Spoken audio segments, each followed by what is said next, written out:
Hello मेरे बच्चों, कैसे हो आप सब। मेरा नाम है नितिन और स्वागत है आप सभी का ऑल अबाउट मैथमेटिक्स के ऊपर। तो बच्चों, मुझे पता है कि आप सभी के बोर्ड एग्जाम्स चल रहे हैं। हो सकता है कि बहुत से बच्चों के बोर्ड एग्जाम्स जो हैं वो बहुत अच्छे जा रहे हैं और मुझे बहुत खुशी है दिल से। और ये भी हो सकता है कि बहुत से बच्चों के बोर्ड एग्जाम्स जो हैं वो उस हिसाब से शायद नहीं हो पा रहे जिस हिसाब से उन्होंने सोचा था। बट बच्चे, ये लाइफ है।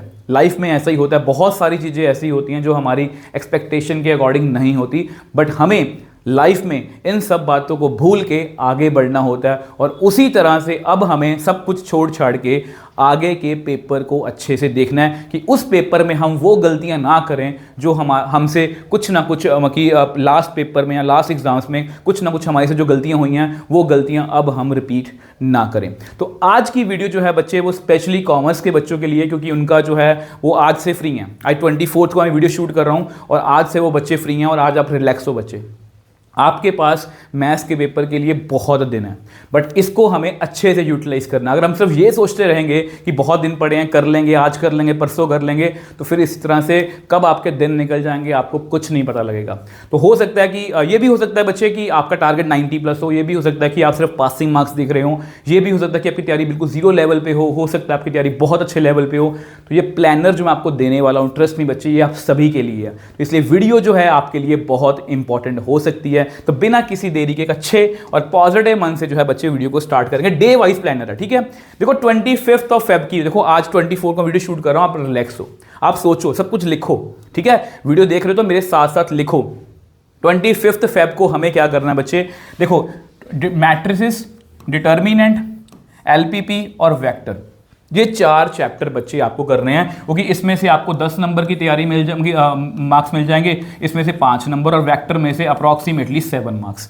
तो इस तरह से बच्चे ये इस सीक्वेंस में ही हमें करना है, इसको सीक्वेंस को तोड़ना नहीं है, क्योंकि मैंने सबसे ईजिएस्ट चैप्टर जो है वो पहले रखे हैं। अब यहां पर मैं लिखा बेसिक लेवल, यहां पर मैं लिखा कॉम्पिटेंसी लेवल। अब हो सकता है कि बहुत से बच्चों को इनके बेसिक अच्छे से क्लियर ना हो। देखो 2 तरह के बच्चे हो सकते हैं। अगर आप बिल्कुल 0 लेवल बैठे हो तो मैं आपको रिकमेंड करूंगा कि बेसिक लेवल के लिए आप NCERT वन शॉट देख लो।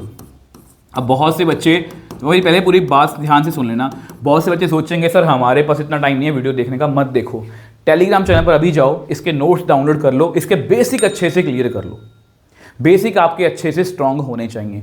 उसके बाद आप मतलब कि कोई ऑब्वियस सी बात ऐसे क्वेश्चंस जो है प्रैक्टिस कर सकते हो। अब देखो हो सकता है बहुत से बच्चे ऐसे हों जो बेसिक लेवल उनको पता है कि मुझे मैट्रिक्स आता है, मुझे डिटर्मिनेंट आता है, तो मुझे क्वेश्चन प्रैक्टिस करने हैं। तो आप जो है बच्चे हमारी 13 डेज 13 चैप्टर 2 सीरीज है हमारी। एक 13 चैप्टर है, दूसरी है 13 डेज प्रो सीरीज।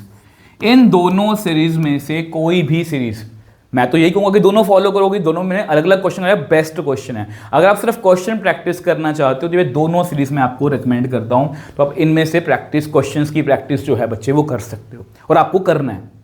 25 को आपको ये 4 चैप्टर देखने हैं। अगर आप बेसिक लेवल बैठे हो तो पहले NCERT कंप्लीट करना है, उसके बाद खुद से क्वेश्चन देखने हैं, वो भी सेल्फ स्टडी बच्चे करनी पड़ेगी आपको, ठीक है। और अगर आपको लगता है कि मुझे बेसिक लेवल आता है तो आपको इस अकॉर्डिंग कॉम्पिटेंसी लेवल के 13 डेज 13 चैप्टर सीरीज या 13 डेज प्रो सीरीज में से क्वेश्चंस को प्रैक्टिस करना है। 26 को फेब को बच्चे देखो, ध्यान से देखो, वेक्टर कर लिया हमने तो 3D साथ में हो जाएगा आपका दिन। उसके बाद रिलेशन फंक्शन है, कंटिन्यूटी एंड डिफरेंशिएबिलिटी बहुत आसान है, एप्लीकेशन ऑफ इंटीग्रल। बहुत से बच्चे सोचेंगे सर एप्लीकेशन ऑफ इंटीग्रल कैसे हो जाएगा।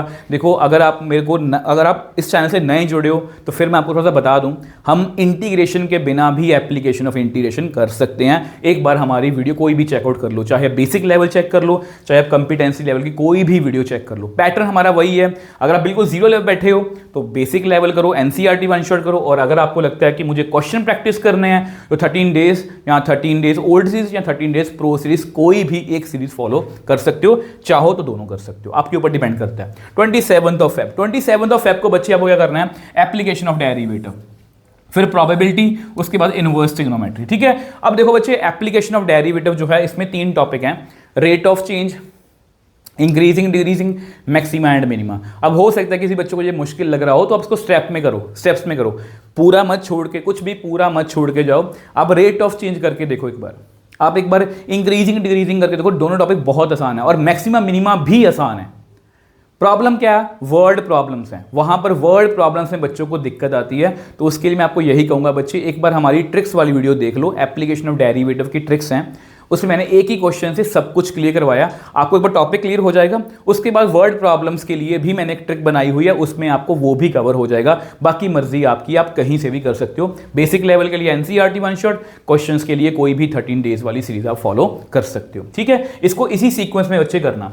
लास्ट बच्चे आपका दिन रह गया जिसमें इंटीग्रेशन करना है। ओके, अगर आप इंटीग्रेशन अच्छे से कर लोगे तभी आप डिफरेंशियल इक्वेशन कर पाओगे, क्योंकि डिफरेंशियल इक्वेशन में इंटीग्रेशन का काम है। और बच्चों को हमेशा सजेस्ट करता हूं, मान लिया कि आपको इंटीग्रेशन मुश्किल लगती है, ठीक है, तो आप क्या करो 7.4, 7.5, 7.6 ये एनसीईआरटी की एक्सरसाइजेज हैं।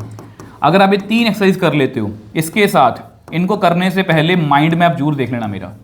एक बार माइंड मैप देख लो, उसके बाद ये 3 एक्सरसाइज कर लेना, आपका समझ लो इंटीग्रेशन का 60-70% सिलेबस जो है वो कवर हो जाएगा इन 3 एक्सरसाइज को करके। आपको हौसला मिल जाएगा अंदर से कि यस मैं इंटीग्रेशन कर सकता हूं, और उसके बाद आप डिफरेंशियल इक्वेशन कर सकते हो। अगर आपने ये 3 एक्सरसाइज कर ली तो आप डिफरेंशियल इक्वेशन में से भी 3-4 नंबर जितने पेपर आएगा आप नहीं छोड़ने वाले, बड़े आराम से आप कवर कर लोगे। पैटर्न वही है, बेसिक के लिए एनसीईआरटी वन शॉट और क्वेश्चंस के लिए 13 डेज या 13 डेज प्रो सीरीज। ठीक है, अब बच्चे देखो ये 28 फेब तक का हमारा प्लानर है, क्योंकि इसके बाद 28 को केमिस्ट्री का पेपर भी हो जाएगा, फिर बाकी बच्चे भी हमारे साथ जुड़ जाएंगे। अब 28 फेब को आप बिल्कुल फ्री हो, मतलब आप क्या करने वाले हो, आपके पास 3 या 4 दिन एक्स्ट्रा हैं, तो आपको ये सब कुछ अच्छे से फॉलो करना है। अगर आप सब कुछ अच्छे से फॉलो कर लेते हो बच्चे, उसके बाद शुरू होगा हमारा जो लास्ट वीक है हमारा गैप डेज, मतलब जिसमें 1 मार्च से लेके 9 मार्च तक मैं आपके साथ रहूँगा, जिसमें हम 1 मार्च मतलब 1 मार्च को जो है वो हम 150+ MCQs का मैराथन करेंगे। 2 मार्कर के जितने भी क्वेश्चन उनका मैराथन करेंगे, 3 मार्कर के इंपॉर्टेंट क्वेश्चंस मिलेंगे, 5 मार्कर के सभी इंपॉर्टेंट क्वेश्चन मिलेंगे, केस स्टडी का मैराथन है, और 2 मैं मॉक सैंपल पेपर आपके लिए लेके आऊँगा। और 8 मार्च को मैंने रिजर्व डे रखा है, इसको अभी हम देखेंगे कि बच्चे किस तरह की क्या चीज़ें डिमांड कर रहे हैं, तो उस अकॉर्डिंग मैं प्लान करूंगा कि इसमें हमें करना क्या। ठीक है, इसमें हमें करना क्या है। और 9 मार्च को बच्चे हम लास्ट फाइनल रिवीजन करेंगे मॉर्निंग उठ के, जिसमें हम सभी टॉपिक्स को, सभी इंपॉर्टेंट टॉपिक्स को एक बार गो थ्रू हो जाएंगे, और पेपर हमारा बहुत अच्छा होने वाला है। बच्चे मैं आपको सजेस्ट भी करना चाहूँगा कि सिर्फ प्लानर देखने से कुछ नहीं होगा, आपको उसको दिल से फॉलो करना पड़ेगा। जब तक आपको अंदर से ये फील नहीं होगा कि मैं किसी के लिए नहीं पढ़ रहा, मैं अपने लिए पढ़ रहा हूँ, तो दिल से आप फॉलो भी करोगे और हम बोर्ड्स में अच्छे मार्क्स भी लेंगे। क्योंकि इस बार मेरा सपना है कि कोई भी बच्चा मैथ्स के कंपार्टमेंट पे नहीं बैठेगा, और ये सपना आप और हम सब मिल के जो है वो हम पूरा करेंगे। तो इसी तरह से बच्चे लगे रहना, मैं आपके साथ खड़ा रहूँगा। तो मिलेंगे नेक्स्ट वीडियो में। बाय बाय मेरे टॉपर्स।